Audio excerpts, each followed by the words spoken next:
This is Ann Holmes with No Sewing Into You Quilted.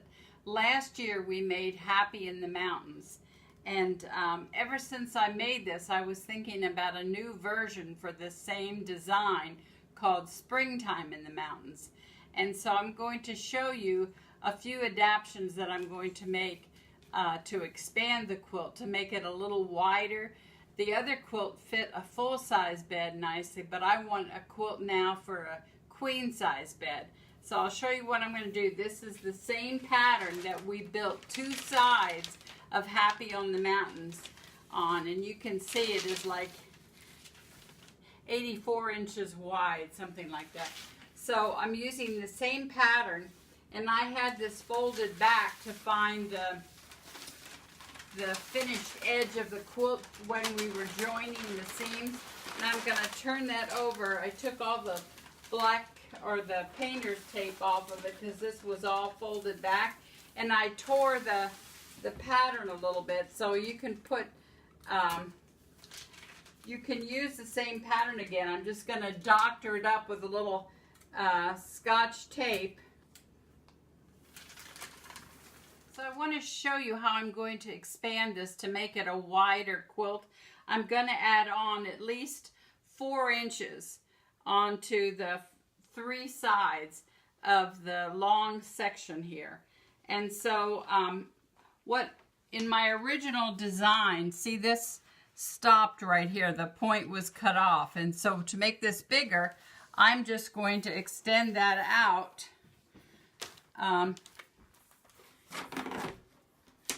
so I want those points.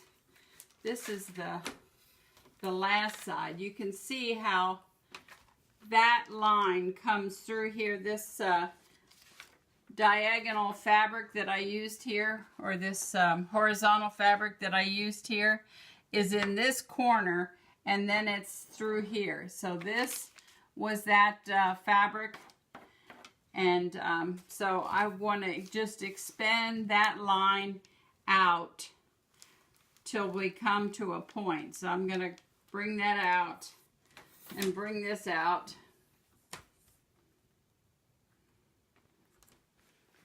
Just bring those 2 lines out. You can just play around with your rulers. So that makes it drop down quite a bit, like 6 inches, something like that. Let's see here. 6 inches.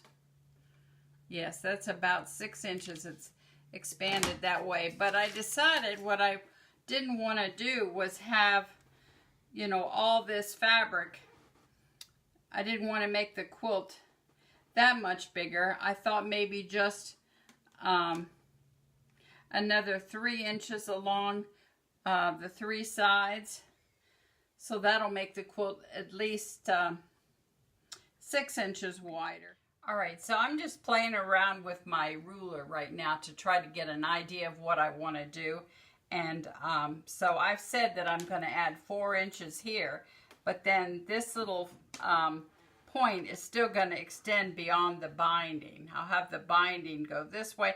Anyway, that's just kind of way you can play around with your plan to see what is possible. And now to add on more paper,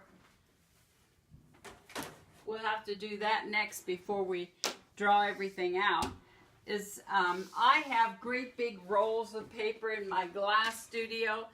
I buy paper from wholesale food company, and they have big, like, butcher paper on big rolls, but you can easily find these big tablets at an office supply store. So what I did was just with that presentation board tablet, I just folded it in half and in half again, so because then we can just cut this apart and we'll have 4 long pieces to add to our quilt. Okay, so now I'm going to iron my pattern. I want to iron these pieces so they're a little flatter, and I'll use any tape where I need to, but you don't want to iron on top of the Scotch tape. You don't want to get the Scotch tape on your iron. But if you kind of iron it first, then some of these wrinkles come out, because like I said, we built two of the long sides for Happy in the Mountains on this same pattern piece, and we are just now adding on to it so we can make a wider quilt.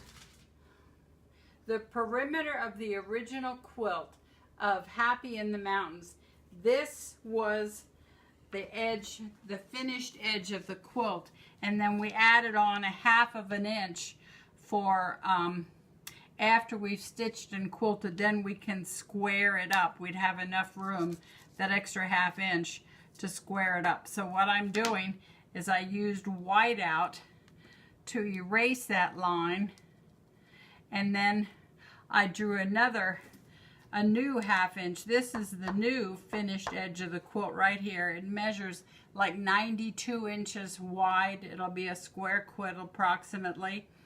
It'll shrink up a little bit when we wash it. And then I added the extra 1/2 an inch beyond that so that we have room after we've stitched and quilted to square it up. So now we're ready to make a new freezer paper copy. This was my original working drawing that I built Happy in the Mountains on. The long side is used twice for each side, and then we made a short side too. But in this new quilt, I'm not going to use this pattern again. Twice is enough. I'm going to cut, when I finish the 2 long sides, then I will use just the center section for the new sides, the short sides of the springtime in the mountains. And so then I'll just trim this off, add 1/2 an inch right here, because that is would be the finished side of the short side for the new quilt. So this piece of paper is going to get used 4 more times. And some of our pieces were so big. They were really big in Happy in the Mountains.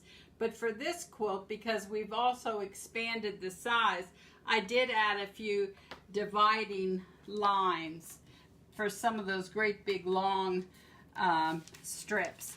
So it's fun to do that, and I have some pretty fabrics selected for showcasing on this quilt. And so to have big pieces, it's okay, but some of these were really, really long, and so I just divided it up in a few ways. And you just work with, you know, a marker or pencil, and then white out any mistakes.